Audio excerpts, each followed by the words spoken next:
తన పేరు నిజంగా నిత్యా మీనన్ కాదని చెప్పింది ఈ అమ్మడు. అందరూ నన్ను మలయాళీ భామ అనుకుంటున్నారు.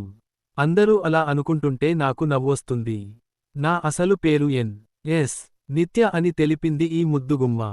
తమిళ్లో ధనుష్ నటించిన తిరుచిత్రంబలం చిత్రానికి జాతీయ అవార్డును గెలుచుకున్న నిత్య ఇప్పుడు మలయాళంలో నటించడం ప్రారంభించింది. గతంలో నిత్య మాట్లాడుతూ తన తండ్రి అయ్యర్ వర్గానికి చెందిన వారని, తల్లి మీనన్ వర్గానికి చెందినవారని తెలిపింది. నిత్యా పేరెంట్స్ తన పేరులో కులం ఉండకూడదనుకున్నారు. అందుకే తన తల్లిదండ్రులు పెట్టిన పేరు ఎన్.ఎస్. నిత్య. ఎన్ అంటే నళిని తల్లి పేరు, అలాగే ఎస్ అంటే సుకుమార్ తండ్రి పేరు కలుపుకొని ఎన్.ఎస్. నిత్య అని పెట్టుకున్న అని తెలిపింది. కుటుంబ సభ్యులు అధికారికంగా పెట్టిన పేరు ఇదేనని కూడా నిత్య చెప్పింది. మా ఫ్యామిలీలో ఇంటి పేర్లను వాడరు.